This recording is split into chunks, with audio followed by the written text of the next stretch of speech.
Today we're talking about the 5 myths about flexibility and yoga. So there are a lot of different opinions about yoga. Some are based around some truths and others are just completely made up.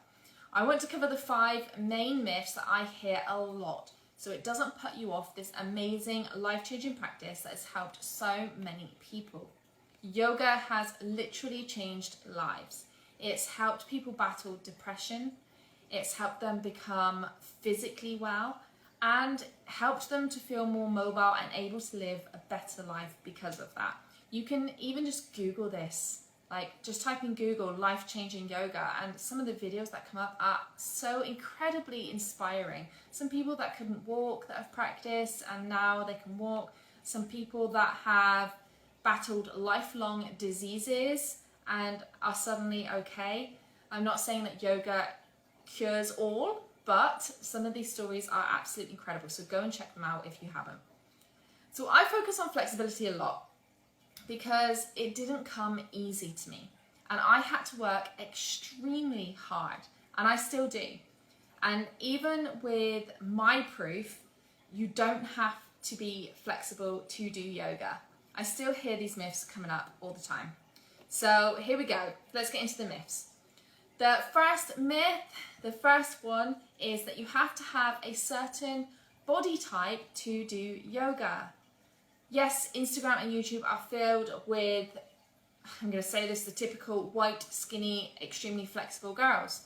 And yes, they make it look inspiring and beautiful and incredible, which is great because it has helped to get a few more people into yoga.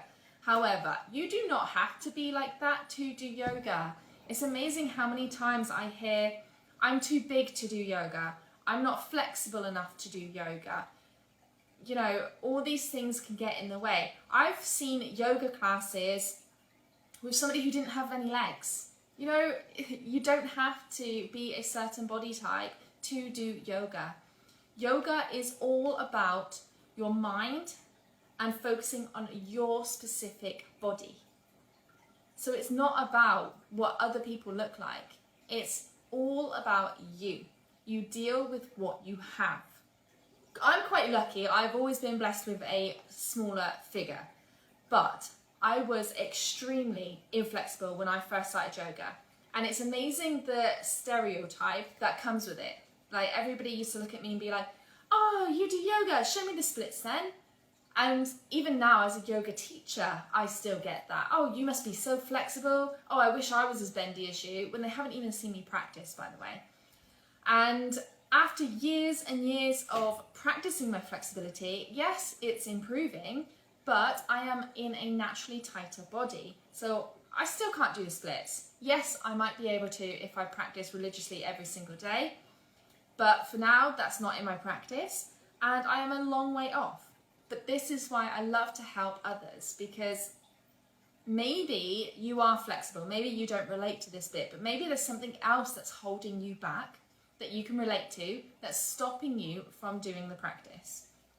So you do not have to be a certain shape, colour, race, or anything else that matters. It's all about you, whatever you've got, and listening to your mind and your body and your breath. We're putting this all together.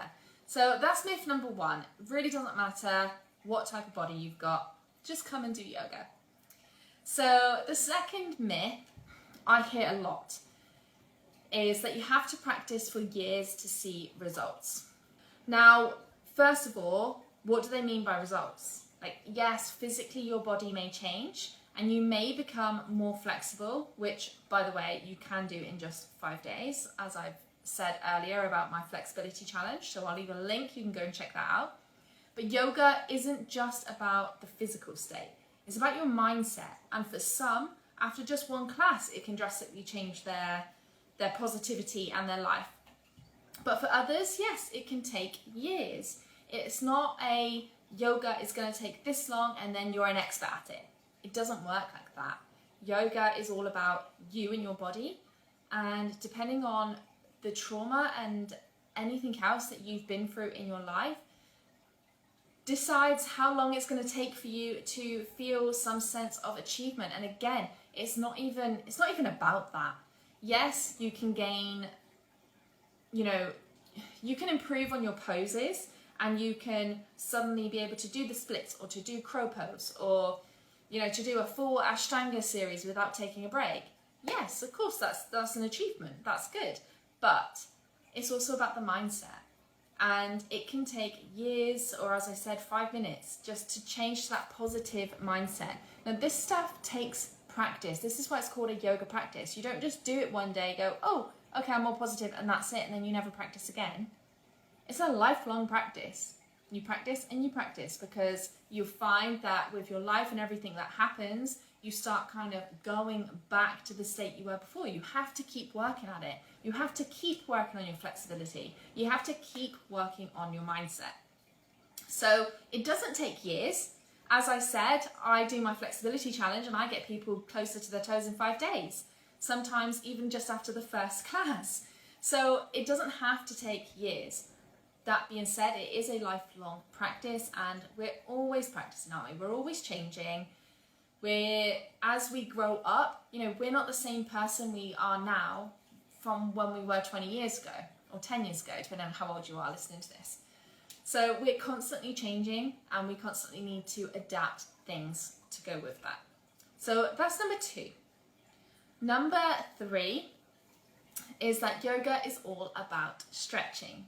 So I've already said above how it is all mind-based as well, and the fact is that when we focus on our body and our breath through the physical movement, we shift energy and clear up pathways in the body. So this can lead to clearer thinking and a better understanding of the body, and we quiet our minds. So it isn't, yes, we may focus a lot on the physical. I feel like especially in the Western world, a lot of people start off going to yoga because of the physical side, which is great.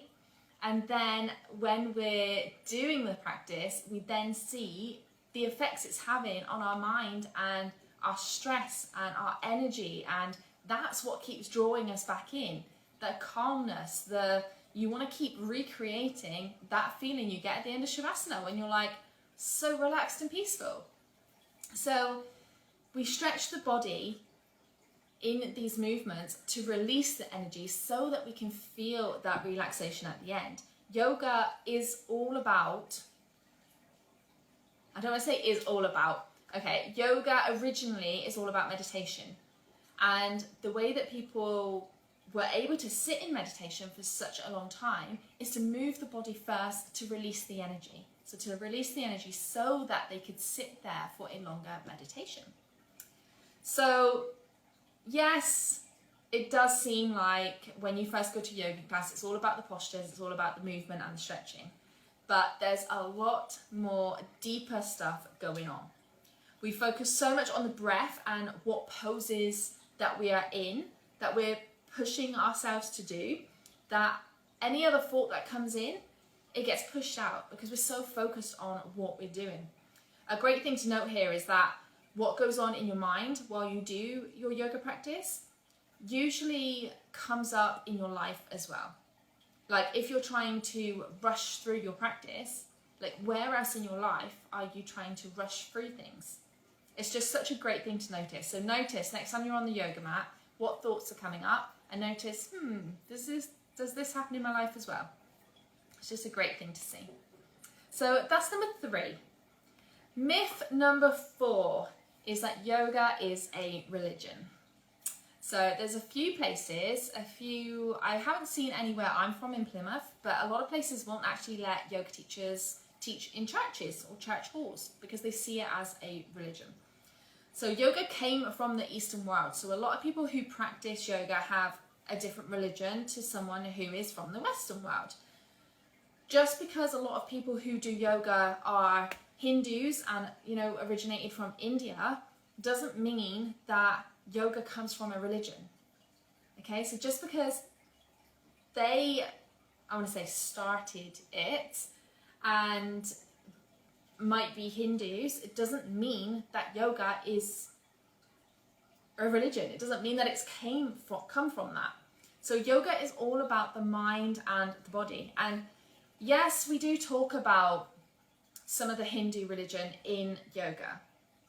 And we focus a lot on like some of the gods from the Hindu religion, which by the way is absolutely fascinating. And you know, some of the mantras that we sing come from the Hindu gods. They have the Hindu gods' names in them.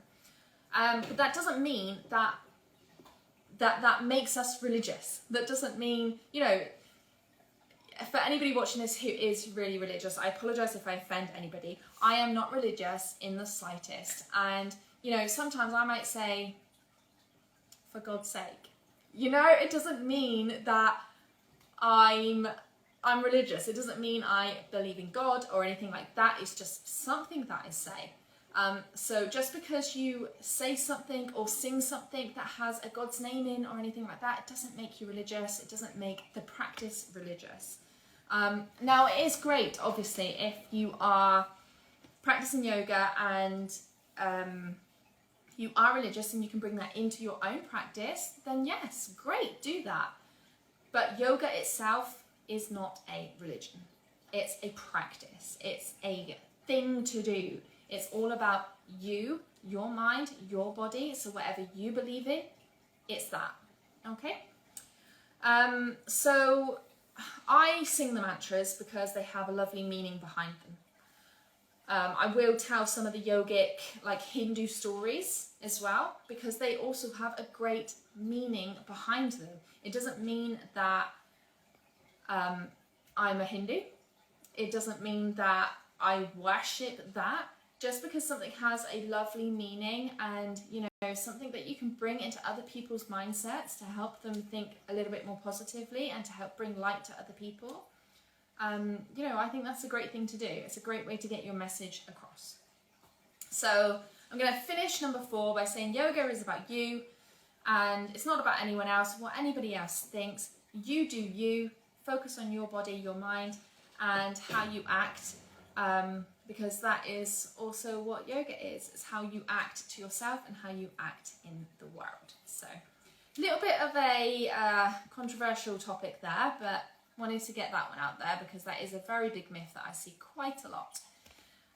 So myth number 5, the last one, is that yoga will make you instantly calm. Now, I've said before in one of the other tips that yes, yoga will have you feeling that amazing calmness and peacefulness after your class. But it's not the first thing that it does. So when you think of yoga, the first word that might come to your head is calm. And yes, obviously it can make you calmer, but it's not that simple. Yoga helps you to understand your mind and body. You understand your body's capabilities and you start working on it. So you start becoming more flexible, more stronger, you can loosen up a bit. And when you move the body physically, you shift the energy. Now, this is a whole other topic, but it can bring up a lot of emotions. When you move your body, it's amazing how sometimes you can, I don't know, be doing a hip opener on your yoga mat and suddenly you burst into tears. It happens a lot. Or you can suddenly get extremely angry, especially if you can't do a pose, say. Maybe you feel really frustrated that your body just doesn't move in a certain way. Maybe you start yawning and you suddenly feel exhausted. All of this can happen because as we move our bodies, we're letting that energy shift. And I think I did say this before, but trauma can be stored in the body. So when we start moving our bodies, we're letting it shift out, which means these traumas and these feelings are coming to the surface. And when that happens, you're not going to feel calm. You are going to be like, what on earth is going on? And, you know, like I said, end up in tears or getting angry or frustrated. So although the aim is to release the emotions so that we can feel calm, we first have to go through a lot of self-work to understand what we need to release it. So this can take minutes or even years, depending on the trauma built up inside of our bodies, and every body is different. This is one of the main reasons that I focus on flexibility, to loosen up the body, to relieve tightness and let our energies flow. So if you would like to work on your flexibility, because I'm going to leave that there, they were the 5 main tips. If flexibility is a goal of yours and you would like to release them emotions and feel that nice calmness at the end, then come and join our free 5-day challenge to help you get closer to your toes and notice what comes up for you. Maybe you feel a little energy shift and can feel a little calmness, as well as gaining flexibility and improving your forward fold. Maybe you do actually start to reach those toes. Thank you so much for joining me. Have a good rest of your week, and I'll see you all next time. See you later.